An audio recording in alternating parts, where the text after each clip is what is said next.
Hi my dear students, friends and relative, first of all सबको नमस्ते।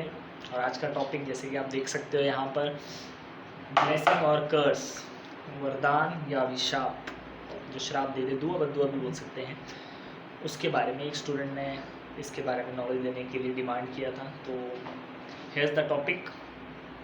आज हम ये जानेंगे कि क्या है ये ब्लेसिंग जो हमें लेनी चाहिए और क्या है कर्स जो हमें नहीं लेना चाहिए। इसको लेके भी लोगों में बहुत कन्फ्यूजन रहता है, कुछ लोग मानते हैं, कुछ लोग नहीं मानते हैं। इसके पीछे जो डीप नॉलेज है वो मैं आपको यहाँ पर बताने जा रहा हूँ, और विद गुड एग्जांपल्स। तो स्टार्ट करते हैं। First, meaning. हम ब्लेसिंग से स्टार्ट करते हैं यहाँ पर, और हल्का सा हम फटक से दूसरा भी हम समझ सकते हैं कि कर्स क्या है। सिर्फ ब्लेसिंग का अगर आपने मीनिंग समझ लिया तो सबसे पहले तो मीनिंग, ये ब्लेसिंग कर्स है क्या। आपको तो पता ही है, ब्लेसिंग मतलब किसी के लिए कुछ अच्छा सोचना, कुछ अच्छा बोलना है कि उसका कुछ अच्छा हो जाए, और कर्स मतलब किसी को कुछ गलत बोल दिया कि कुछ गलत हो जाए। तो ये जो चीज़ें हैं, ये ब्लेसिंग जो है, ये है क्या देखा जाए तो उसका डीपली अगर समझा जाए तो ये जस्ट ट्रांसफ़र है। किस चीज़ का ट्रांसफ़र है? Energy transfer. इसका हम मीनिंग में हम ये बोल सकते हैं कि इट्स अ एनर्जी ट्रांसफ़र।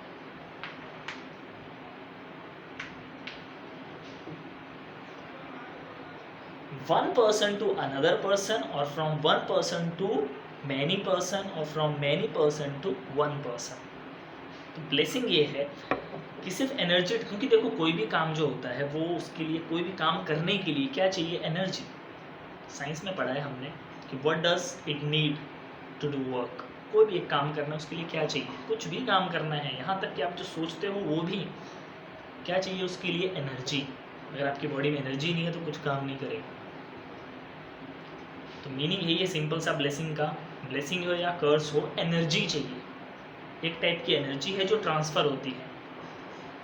तो जब एक पर्सन अपनी एनर्जी ट्रांसफ़र कर रहा है दूसरे के अच्छे के लिए, फॉर गुड थिंग, उनके दूसरे का भला हो, तो उसको ब्लेसिंग बोलते हैं। और जब वो एनर्जी ट्रांसफ़र कर रहा है कि दूसरे का कुछ गलत हो, तो उसको हम कर्स कहते हैं। For example, muscular energy. इसी एनर्जी से मैं कोई चीज़ बना भी सकता हूँ और उसको डिस्ट्रॉय भी कर सकता हूँ किसी को। तो ब्लेसिंग भी दे सकते हैं, कर्स भी। तो ये है जस्ट ट्रांसफ़र ऑफ एनर्जी, देखा जाए तो ज़्यादा नहीं, सिर्फ ट्रांसफ़र करना है। Second, what does it need. अगर आपको किसी को ब्लेसिंग देना है तो मतलब ये जो हम बोल देते हैं हाँ हमने आशीर्वाद दे दिया, क्या वो रियल में उसको मिला, कुछ हुआ, उसकी एनर्जी ट्रांसफ़र हुई कुछ? तो व्हाट डज इट नीड, किसी को अगर आपको ब्लेसिंग देनी है तो क्या चीज़ की ज़रूरत है? दो उसमें बहुत इंपॉर्टेंट चीज़ें बहुत ज़रूरी हैं, most important things are there. तो सबसे पहले तो ये कि अगर आपको किसी को ब्लेसिंग देनी है, सच्ची ब्लेसिंग देना चाहते हो, तो मैं लिख देता हूँ यहाँ पे।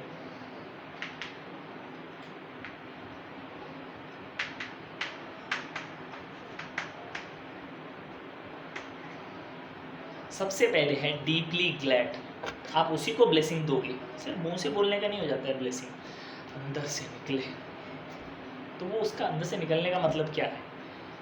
जब आप डीपली ग्लैड होते हो, सच्चे दिल से किसी से खुश हो गया, बहुत अच्छा लगा, कोई गुरु खुश हो गया, कोई माँ बाप खुश हो गए, कोई पर्टिकुलर पर्सन खुश हो गया किसी से, ईश्वर खुश हो गए हमसे, तो वो जो निकलती है ब्लेसिंग होती है। दो मोस्ट इंपॉर्टेंट चीज़ें, पहला कि डीपली खुश, और ऐसे ही जो कर्स है उसमें डीपली हर्ट होता है। क्यों डीपली जरूरी है यहाँ पर?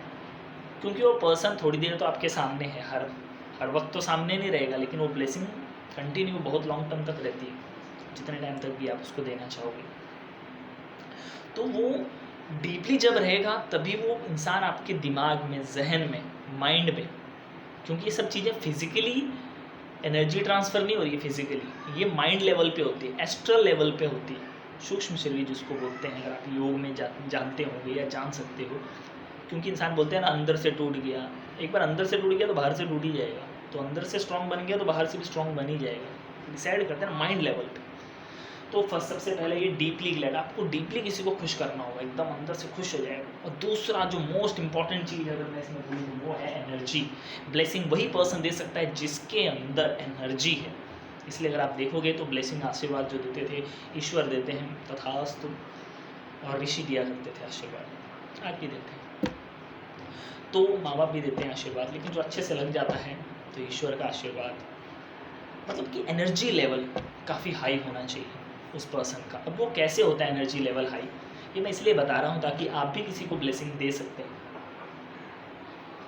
कर्ज तो मत दो, डीपली हर्ट करे तो ही और शी डिजर्व, पर वो भी देना है नहीं देना है उसके में समझदार इंसान सोच समझ के सिचुएशन के हिसाब से डिसीजन लेता है। तो एनर्जी लेवल जितना ज़्यादा हाई रहेगा उतना ज़्यादा अच्छा रहेगा, उतना ज़्यादा वो ब्लेसिंग काम करेगा, उतनी जल्दी वो कर्ज भी काम करेगा। अब एनर्जी लेवल हाई कैसे रखते हैं?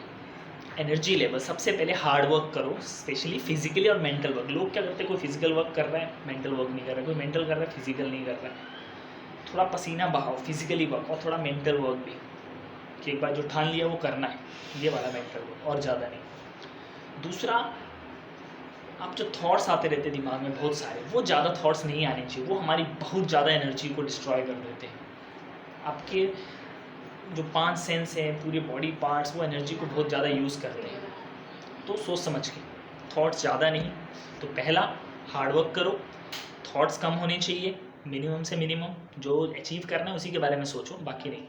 तीसरी चीज़ आ गई, आप जो फूड ले रहे हो सिंपल फूड लो, इजीली डाइजेस्ट हो जाए, और थोड़ा कम खाओ, भूख के हिसाब से खाओ, और जितना भी खाओ उसका हिसाब दो बरोबर। अगर 2 चपाती भी खाते हो उतना काम करो, भूख लगनी चाहिए। ऐसे नहीं कि 3 टाइम का खाना खाने बैठ गए, भूख लगनी चाहिए। भूख जो होती है वो टेस्ट नहीं ढूंढती है, वो फटाफट खा लेते हैं जो भी। तो ऐसे ये 3 चीज़ें, तभी एनर्जी लेवल हाई रहता है। थोड़ी टफ लाइफ जीते हैं जो, ये 3 चीज़ों पर फोकस करो, एनर्जी लेवल हाई रहेगा तो आप किसी को ब्लेसिंग दे सकते हो। और यही एनर्जी का बेनिफिट ये भी है, अगर आपको कोई कर्ज भी देता है तो यही एनर्जी आपको उससे बचाती भी है। देखा होगा महाभारत में ऐसे 2 तीर आते हैं, या रामायण में भी 2 तीर आते हैं, ऐसा टकराते रहते हैं, फिर कोई एक गायब हो जाता है। वो वही गायब होगा जिसका एनर्जी लेवल कम होगा।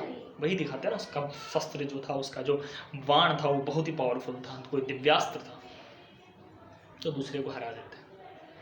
रियल में ऐसा कोई नहीं है, कोई तीर आके ऐसे टकराते रहते हैं। Next, how does it work, ये काम कैसे करता है? जैसे कि मैंने बता दिया, ये माइंड लेवल पे, एस्ट्रल लेवल पे काम करता है। क्योंकि बार बार अगर आपको किसी ने डीपली ग्लैड किया है, बहुत खुश किया है एकदम अंदर से, तो बार बार कभी भी आपका थॉट उसके उस पर्सन वो दिमाग में रहेगा ही, आपके माइंड में वो रहेगा ही, मैक्स टू मैक्स टाइम रहेगा।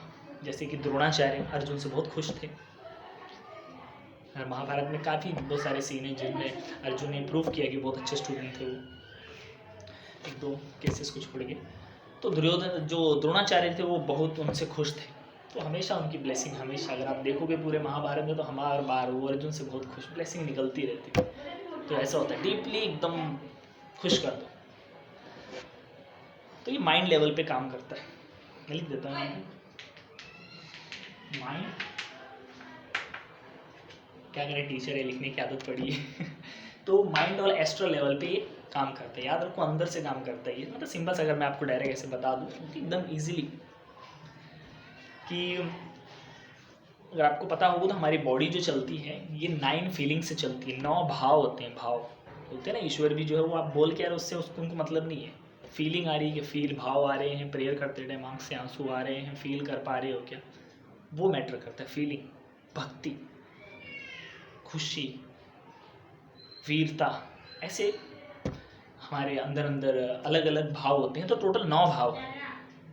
तो वो भाव जब आप खुश हो जाते हैं तो खुशी वाला भाव निकलता है, तो वो फीलिंग निकलती है और उस पर्सन तक पहुंचती है। वाइब्रेशन बोल सकते हैं आप इंग्लिश में। वाइब्रेशन जैसे एक मोबाइल की एक नंबर दबाते हैं ना, तो हर एक नंबर की एक वाइब्रेशन होती है, और फिर वो जैसे ही नंबर पूरे 10 डिजिट आपने दबा दिए तो एक वाइब्रेशन मिल के वहाँ तक उस पर्सन तक पहुँच जाती है। तो वैसे ही वो वाइब्रेशन होती है, 9 फीलिंग्स होती हैं, 9 भाव होते हैं, वही वाइब्रेशन जाती है और उस पर्सन तक पहुँच जाती है। लेकिन वो डिपेंड उसी पे है, क्योंकि नेटवर्क उसी का अच्छा लगता है, चलता है अच्छे से, कनेक्शन वहाँ तक मतलब पहुँच जाता है जिसका नेटवर्क अच्छा होगा, एक सेल फोन से दूसरे सेल फोन तक। तो वैसे ही तो यहाँ से भी वाइब्रेशन तभी वहाँ तक पहुँच पाती है, वो भाव तभी पहुँच पाता है, और ब्लेसिंग, वो कर्स तभी पहुँच पाता है जब आपके अंदर एनर्जी लेवल हाई होगा। ये होना बहुत इंपॉर्टेंट है, इसमें एनर्जी बहुत ज़्यादा मैटर करता है। लास्ट आ जाते हैं सोल्यूशन। वैसे तो ब्लेसिंग तो अच्छी बात है, तो ब्लेसिंग लो, लेकिन किसके लिए नहीं, तेजस्वी लोगों की लो, उस गुरु की लो जिसके अंदर तेज हो। तेज मतलब वो फिजिकली, मेंटली वो काफ़ी स्ट्रांग रहेगा, एक बार जो उन्होंने डिसाइड कर लिया वो कर ले। उसको मेंटल लेवल होता है। फिजिकल लेवल मतलब ज़्यादा देर तक वो काम कर सके, लंबी लंबी वॉक कर सके, इतनी एनर्जी लेवल होनी चाहिए। जैसे मजदूर देखो, मेंटली तो हम नहीं बोल सकते, लेकिन फिजिकली कितने स्ट्रांग है। यहाँ से यूपी या बिहार जो गांव है 2-2 हज़ार किलोमीटर है, फिर भी निकल पड़े। कोई कोई तो सोच ही नहीं सकता 2 किलोमीटर बस सोचने वो उनको मैं नहीं चलेंगे 2 किलोमीटर 5 किलोमीटर कौन चलेगा, लेकिन वो इतना तक चल सकते हैं। फिजिकली स्ट्रांग, चलेंगे कुछ भी होगा देखा जाएगा, चल सकते हैं, वो नहीं सोचते ऐसे, फिजिकली स्ट्रांग। तो ऐसे ही माँ बाप, ऐसे ही गुरु और ईश्वर तो है। तो ऐसे लोगों का आशीर्वाद हमें जरूर लेना चाहिए, उन्हीं के पहुँच होनी चाहिए। पहुँच होने के पीछे का भी लॉजिक है, मैं जल्द लेकर आऊँगा नया वीडियो उसके ऊपर भी। अब सोल्यूशन यही है तो कि, और कर्स का भी यहाँ पर मेन जो बहुत जन डर जाते हैं कि कोई बद्दुआ नहीं दे दे उनको। तो देखो बद्दुआ काम तभी करती है जब आप किसी को बहुत डीपली हर्ट करोगे और वो पर्सन बहुत स्ट्रांग है, अगर उसका एनर्जी लेवल काफ़ी हाई है, वही एनर्जी लेवल फिजिकली मेंटली जो स्ट्रांग है, सिर्फ बाहर से नहीं अंदर से स्टेमिना ज़्यादा है, कोई चीज़ डिसाइड कर ले तो करके दिखा सके, लगे रहे उसमें, वो लोग। तो किसी को डीपली हर्ट मत करो, डीपली खुश करो। और बचने के लिए कि कोई आपको कुछ ऐसा, क्योंकि वरना तो हर कोई आता जाता आशीर्वाद दे दे, बद्दुआ देते रहे और सबको बर्बाद कर दे, तो नहीं कर सकते। पहले वहाँ तक पहुँचना पड़ता है, तप करना पड़ता है, मेहनत करनी पड़ती है। ऋषि लोग तप करते थे उतना। गांधारी ने भी महाभारत में श्री कृष्ण को श्राप दे दिया। वैसे भगवान को श्राप नहीं लगता है, लेकिन वो सम्मान रखने के लिए चलने देते हैं, लेकिन सामने वाले पर्सन में भी होना चाहिए। तो गांधारी में था, उतना तेज था, रीज़न है उसके पीछे बहुत सारे। तो श्राप से बचना है तो आप इतना कर सकते हो कि खुद को स्ट्रांग रखो और किसी को डीपली हर्ट मत करो। और खुद को स्ट्रांग आप फिजिकली मेंटली बना सकते हो, दिमाग वाले काम भी करो और हार्ड वर्क भी करो। और दूसरा, प्रेयर वगैरह अच्छे से करते हो, मेडिटेशन अच्छे से करते रहो, तो आप स्ट्रांग बन ही जाओगे। तो ऐसे आप ब्लेसिंग भी ले सकते हो और कर्स से बच सकते हो। आई होप कंफ्यूजन क्लियर हो गया होगा। तो फिर मिलते हैं नए टॉपिक के साथ। Till then, bye bye.